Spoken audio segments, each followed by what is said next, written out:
पार्टीचा, भारतीय जनता पार्टीचा, भारतीय जनता पार्टीचा। आप्पांसोबत त्यांचे काही कार्यकर्ते देखील प्रवेश आहेत, त्यांचं जाग्यावरच बसायचं आहे। आदरणीय सम्राटजी त्यांचं नाव घेतील आणि त्यांचा प्रवेश जाग्यावरच झाला असं घोषित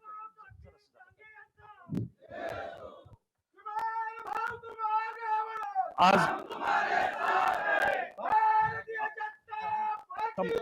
आज आज या ठिकाणी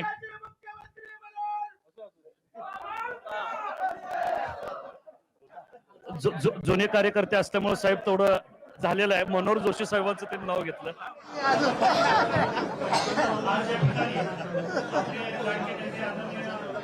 राज्याचे मुख्यमंत्री देवेंद्रजी फडणवीस साहेब आणि आपले प्रदेशाध्यक्ष आदरणीय रवींद्रजी चव्हाण साहेब यांच्या प्रमुख उपस्थितीमध्ये आज या ठिकाणी आदरणीय अण्णासाहेब डांगे आप्पा यांचा प्रवेश झालेला आहे। त्याचबरोबर चिमन भाऊंचा, त्याचबरोबर विश्वनाथ डांगे साहेबांचा या ठिकाणी प्रवेश झालेला आहे। त्याचबरोबर आज आप्पांच्या बरोबर भारतीय जनता पार्टीमध्ये या ठिकाणी इस्लामपूरचे माजी नगरसेवक सुभाषदादा देसाई, भानुदास विरकर, आरमोहनजी चौधरी, श्रीकांतजी माने, अशोकरावजी देसाई साहेब, ज्येष्ठ नेते अण्णासाहेब डांगे आज भारतीय जनता पार्टीमध्ये त्यांचा प्रवेश होतोय। दोन सुपुत्र चिमण डांगे आणि विश्वनाथ डांगे हे सुद्धा भारतीय जनता पार्टीमध्ये प्रवेश करत आहेत। अण्णासाहेब डांगे यांनी यापूर्वी राज्यात काँग्रेसला सत्तेपासून रोखण्यात महत्त्वाची भूमिका बजावलेली होती। राष्ट्रीय स्वयंसेवक संघाच्या मुशीत त्यांचं नेतृत्व तयार झालं होतं। नंतरच्या काळात त्यांनी शरद पवार यांच्या राष्ट्रवादी काँग्रेस पक्षात प्रवेश केला होता। आता ते पुन्हा एकदा भारतीय जनता पार्टीमध्ये परत आहेत।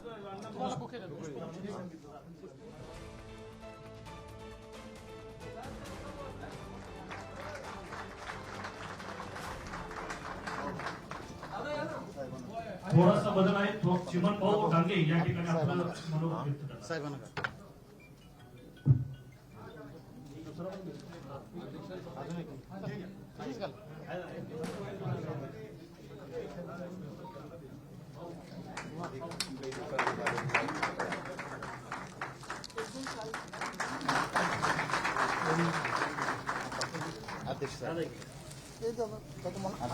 असंच द्या दादा।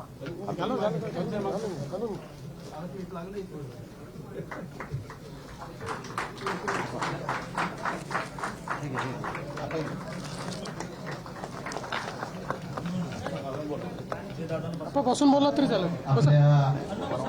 राज्याचे बसा सन्माननीय मुख्यमंत्री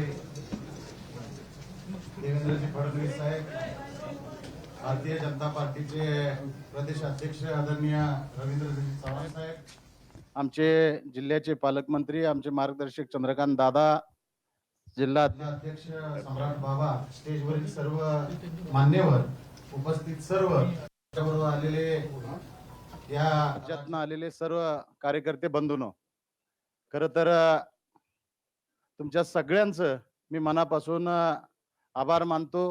विशेष करून मी देवेंद्र फडणवीस साहेबांचं पहिल्यांदा मनापासून आभार मानतो। साहेब, आजचा हा दिवस आहे, हा दिवसाची वाट गेली 8,000 दिवस बघतोय सर। कारण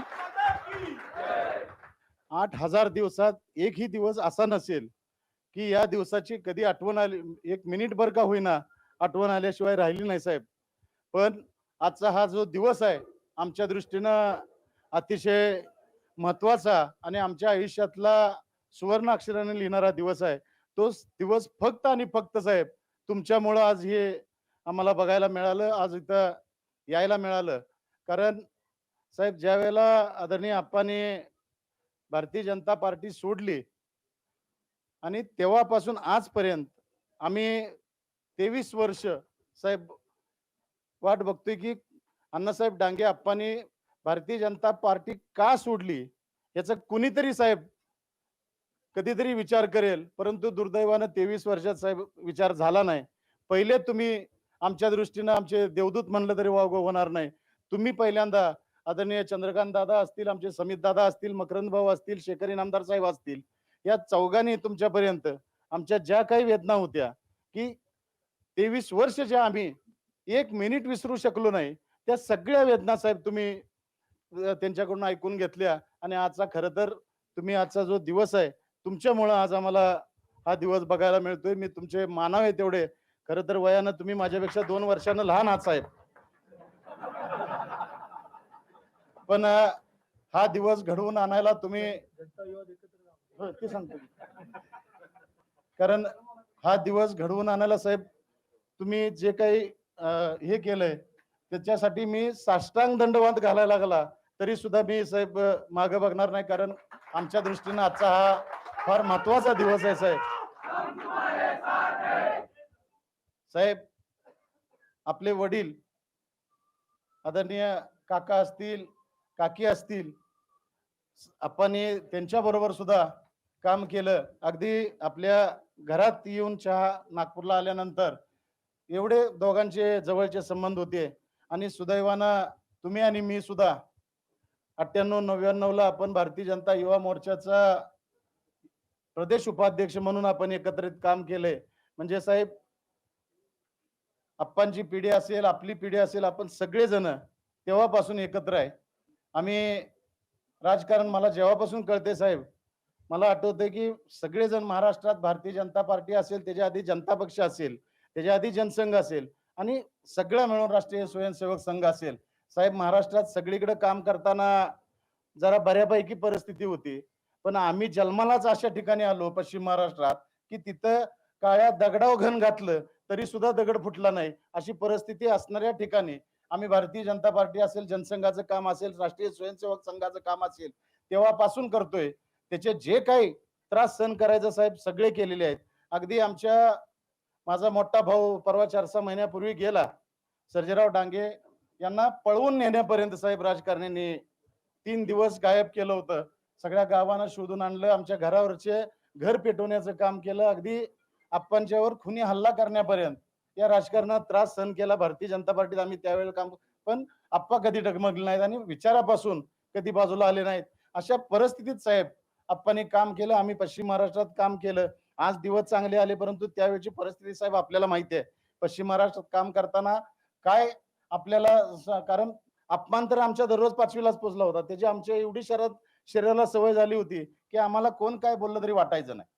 अशी परिस्थितीत आपण साहेब आम्ही तिथं काम केलं. आज खऱ्या अर्थानं जिथं जिथं काम करायचं तिथं प्रामाणिकपणानं काम करायचं, हे जर आम्हाला दिलेलं जे काही आपण ब्रीद आहे त्या पद्धतीनं भारतीय जनता पार्टीत होतो, रात्रंदिवस प्रामाणिकपणे काम केलं. त्याच्यानंतर साहेब दुसऱ्या पक्षात गेलो, तिथं सुद्धा कधी 0.1% आम्ही गद्दारी केली नाही, एवढ्या प्रामाणिकपणे त्या पक्षात सुद्धा काम केलं. साहेब तुम्ही इथून पुढे सुद्धा आज आम्हाला भारतीय जनता पार्टीत घेतले. मी प्रामाणिकपणे आणि आपणच्या स्मरून सांगतो की आमच्याकडून कधी आयुष्यात पक्षाशी गद्दारी होईल असं काम होणार नाही. एवढं प्रामाणिकपणे साहेब भारतीय जनता पार्टीचं काम करणार. तुम्ही जे काही आम्हाला आदेश द्याल त्या आदेशाचं तंतोतंत पालन केल्याशिवाय राहणार नाही. साहेब एक आपल्याकडे परवा तुम्ही एक फार मोठा निर्णय घेतला. आमच्या वरून इस्लामपूरचं नावाची मागणी बरीच वर्ष होती साहेब, त्याचं ईश्वरपूर आपण नाव केलं, त्याबद्दल मी मनापासून अभिनंदन करतो.